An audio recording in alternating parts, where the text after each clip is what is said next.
All right, hello everyone. Dr. Biggam here, and I just wanted to touch base with you by way of video as opposed to a text announcement this week, because there's a couple of important things that are happening. Well, we're working on part 3, the Baroque period, which will be starting on this week, and or have already started. One of the sections I didn't open it up, I forgot to. So for those of you in section 801 and you didn't see part 3, it is opened up now. So I forgot to open it up. So it's open now and everything should be fine. And a little bit more about part 3. But first, I want to remind you all, one of our papers that we're going to have to do is an online video concert evaluation. So we do have one guest here so far. Maybe some others have shown up. No, Derek is here, and I was explaining to him before we went on camera that ordinarily, if this were a face-to-face class, or even if this is an ordinary online class, you would be required to actually go physically to a concert, to a classical concert. But since all of the COVID-19 and all of that business, we aren't required. Oh wait, I do have someone else coming in. Okay, hold on a minute. Excuse this. I might have to interrupt myself a couple of times for other people coming in. Hello, I think it's another Mark, I think, coming in somewhere. Don't see him yet, but that's okay. So going on, the concert reports ordinarily are live concerts where you actually have to go to the Stevens Center or the School of the Arts and go listen to a concert and then do a report. But since we can't do that, I have put on our assignments an online video concert report, and I'm going to go through that because the thing about it is that a lot of you do ask for extra credit, and this week, this Sunday, the 21st of June is the deadline for early submission for extra credit for this report. Now, it's not due until June 18th, a week from next Sunday. But if you want to get extra credit, you need to turn it in early. And just to remind you, I'm going to share a couple of things with you here. First off, I'm going to share with you the last page of the syllabus, just to remind you all of this. You see here, do you see that, Derek? Yes, just nod. You don't have to. Yeah, you do see it. Okay, great. Just to remind you, on the last page of the syllabus is our expected course schedule. But at the bottom of this tells you when some of the paper reports are due here. And as you see here, the online video concert report is due on the 28th. But if you want extra credit, it's going to be June 21st. And I'm pointing this out to you because we do have a couple of other papers upcoming that will be the same. Will be sort of the same situation where if you submit it early, you will get extra credit. So keep this in mind. Anyway, okay, so that's that. Let's see here. Stop sharing. Okay, here we are back to our business here. So anyway, okay, all right. So now what I want to do is show you what's involved with that assignment. So what I'm going to do now is I'm going to share. I'm going to go to Blackboard. Let's see, where's Blackboard here? It says Blackboard. No, no, I want to go there. Blackboard. Wait, hold on a minute here. I'm going to have to do something here just for a second here. Oops, I don't want that. Okay, yeah, here we go. Okay. Sorry, I thought I had this all set up before I came in, but I guess I didn't. Let's see here. Here you go. Okay, I want to share this one here. This is, I'm going into Facebook. I'm going into Blackboard. I'm going into Blackboard. And if you go into Blackboard and you go into your assignments, this is where you're going to find that concert report assignment. Here's all of your regular weekly assignments here. And down at the bottom here, you're going to see the online video concert report. And so the directions are: view one of the following video concerts, listen to a report from the text file, and resubmit it for grading. and there's the due dates and all of that stuff.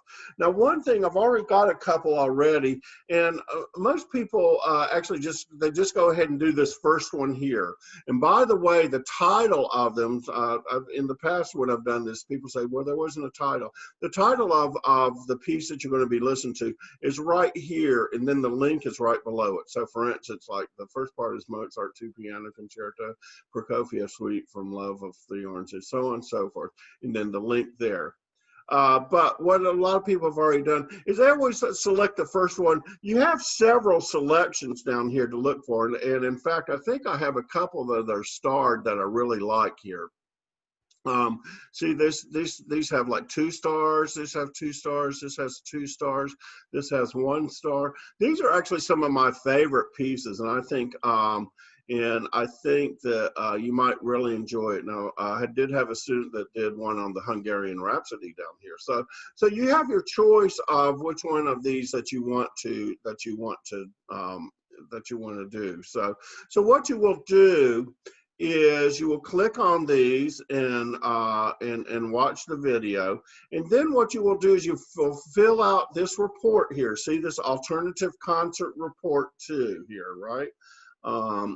And you just click on that, and what that'll do, I guess I'll go ahead and click on it and see if it's going to show what it is. Yeah, if I go ahead and click on here, I don't know whether you can see this or not, or if I have to share it. I might have to share it. Let me see. I might have to share this. Let me hold on 1 second here. Share screen. Okay. Yeah, here. Yeah. Okay, and this is what the alternative video concert report, concert review worksheet will be. So you watch that video, and then you answer these questions. What's the name of the group or soloist? Was there a conductor for this video? If so, what was his or her name?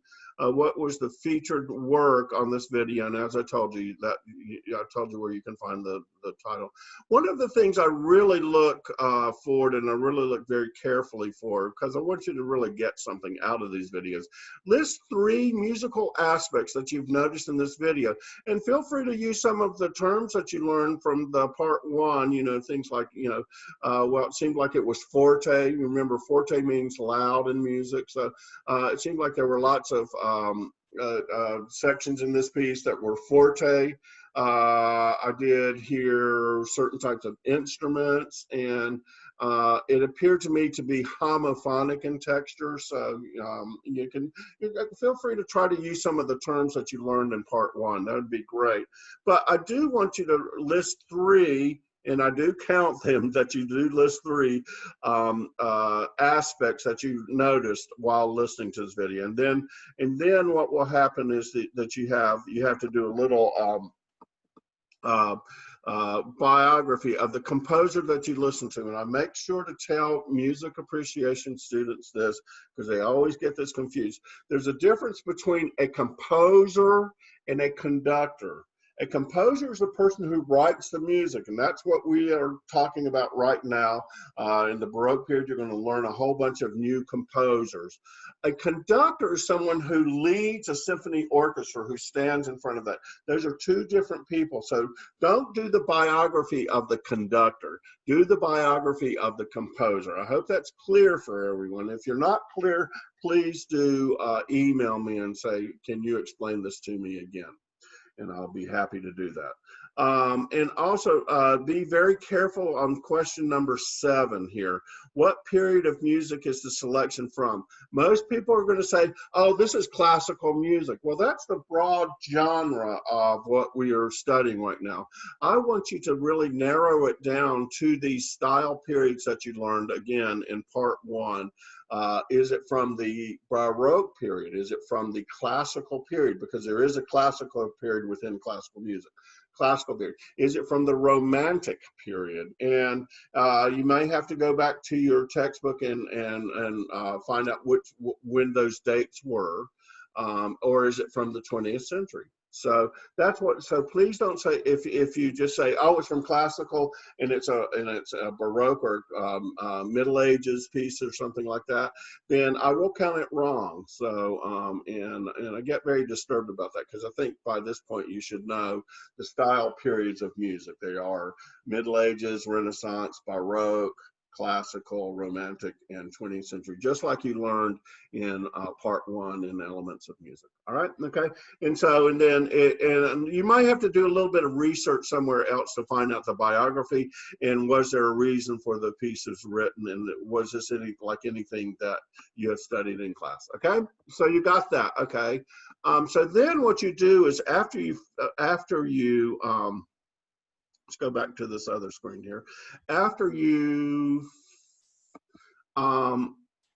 fill that one out, after you fill that out, then what you do is you save it, and maybe put your name and music appreciation for the file type, and then you go into here to online video concert reports, the actual title here, and that's where you are going to submit it for me to grade.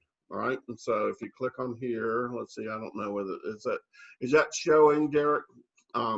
Is that, yeah, it is showing. Okay, right, and so you see here the due date and all these times. But then what you do is down here, attach the file from your computer, because again, you have probably saved that. I want you to save it as your name and music appreciation and your section number if you remember it or if you know it.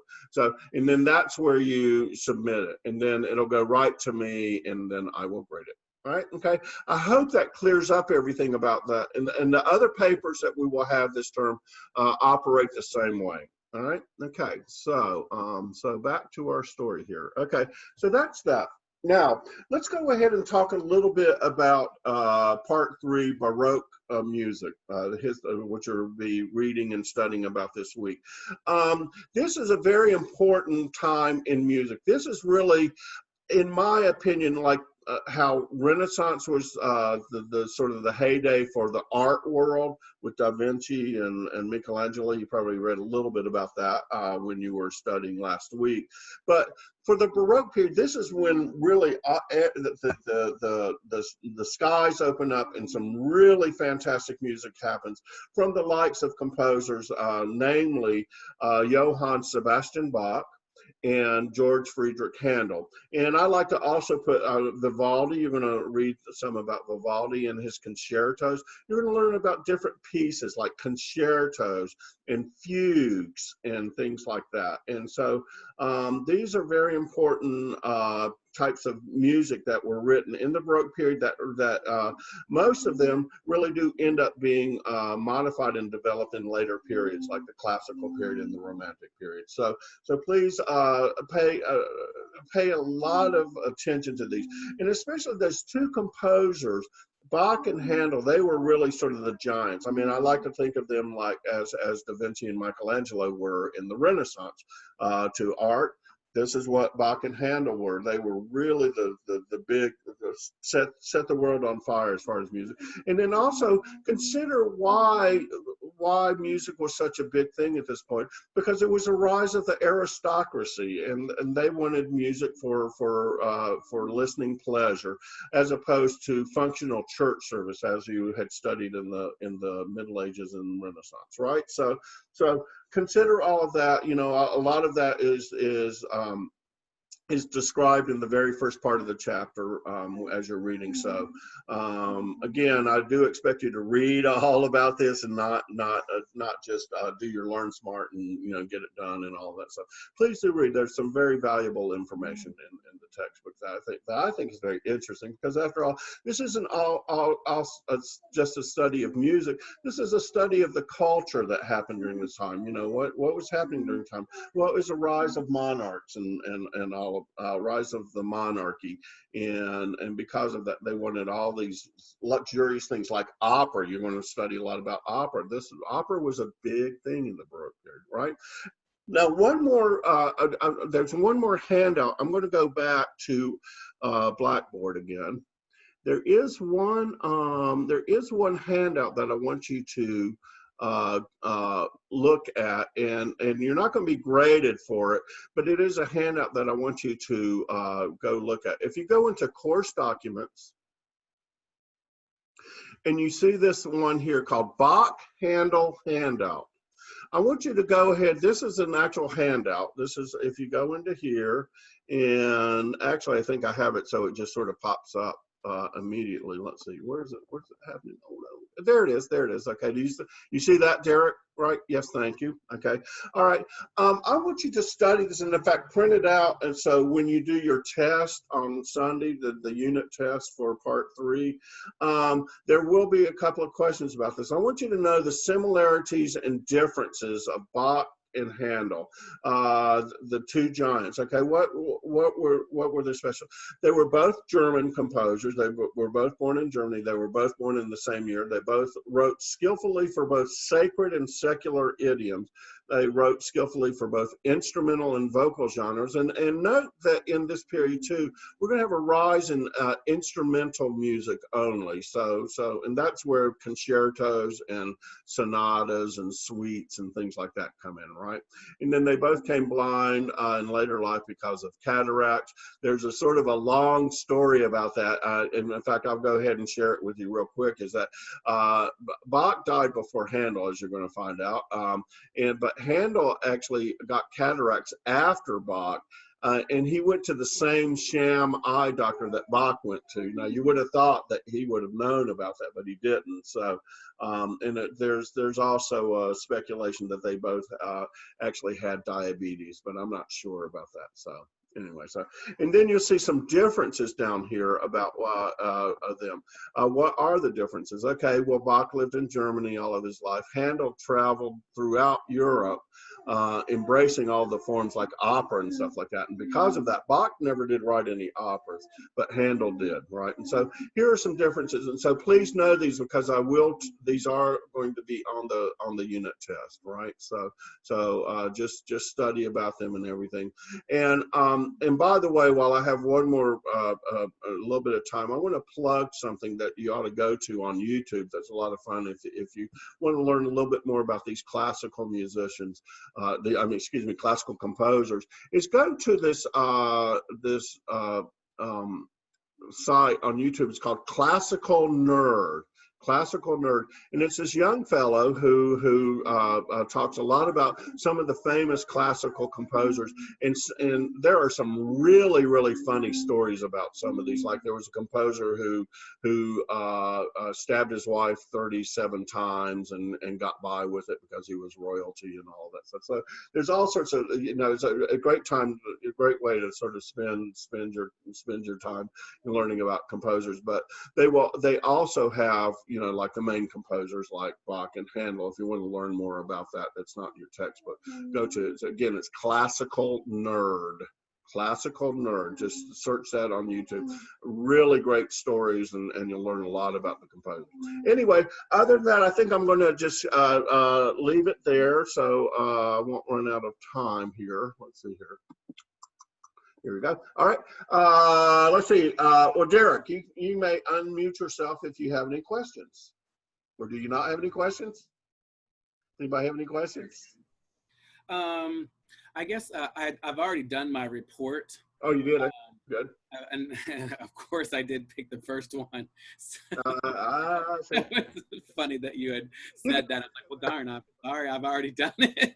So you can always go back and look at the other ones. The one that I think is really interesting, it's going to be long, but the one I really like, because this is how I learned about music, is the one, The Host the Planets. And that's from a series from Leonard Bernstein, who was a famous composer and conductor, and he did these videos of young people's concerts, sort of like the first type of videoed music appreciation class. So go and listen to that. That piece is really interesting. It is in black and white, so it's a little bit older, but it's right. It's really I did like the one that I chose though, because I thought it was the history and the biography and just researching Hilda. Right. It was very interesting. It was interesting. Just give some people a spoiler alert. that the one he listened to was the Mozart two piano concerto. It's actually two pianos being featured, which is sort of unusual. And Yeah. Mozart wrote it so he'd have something to play with his sister, who was also a piano player, and that sort of gives you the answer to one of the questions. Oh, okay. Yeah. Yeah. Yeah. Okay. Yeah. Okay. Yeah. So, any other questions? So again, The only other question I had was on with listening to that first concert. Um, I was always kind of getting a little bit confused between homophonic and polyphonic, right. and like, Good for you. That is confusing.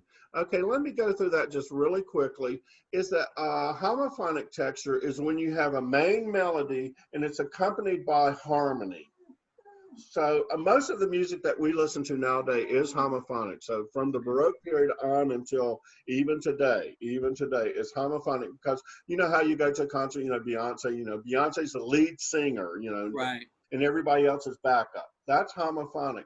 Polyphonic is when you have two or more equally important melodies going on at the same time. The best way to describe this is that, row, row, row your boat. You know how you go, row, row, row your boat, row, row, row your boat, row. Now, that's what you found in the music of Renaissance period is more of that. Now, Bach is still pretty much, his music is still sort of a mixture of homophonic and polyphonic. So that's what that is. Essentially, after the Baroque period, you don't see any more polyphonic music anymore, and pretty much all the way, like I say, to today, because I think what it is that in polyphonic music, when you have two or more, three or four different things going on at the same time, it gets really confusing to the human ear.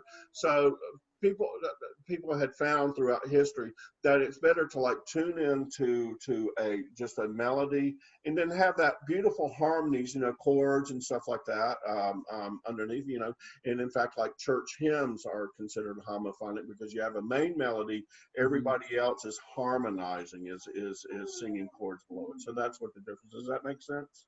Yeah. Yeah.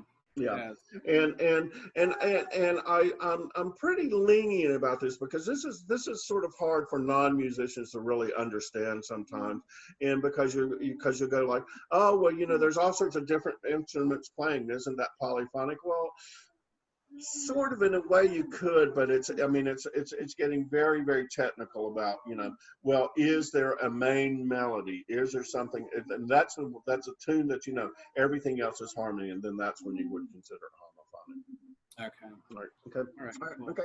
Any other questions? I think that's it. Once we finish the report, what are I guess I'm just trying to look ahead and plan. Right. Uh, as I The next things I'll probably want you to do outside of the textbook, the weekly textbook assignments, are if you want to look ahead, you can go ahead and look ahead at and I'll probably come back next week or the week after and start talking about this.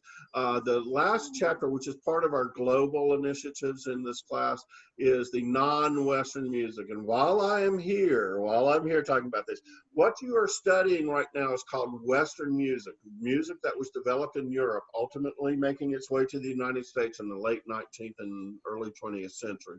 But non-Western music refers to music outside of that tradition, music of India, music of Africa, music of the Far East and Middle East, and all of that. So, and we're going to study about that music, and that's actually the last chapter. That's part 7. You can go ahead and skip to that if you want. I think I might have that opened up. I don't know whether I have the paper opened up yet. I want you to get more of a handle on what Western music is. That's what we're studying right now, the music of Bach and Mozart and Beethoven, when we get to that, and even the music of the Middle Ages.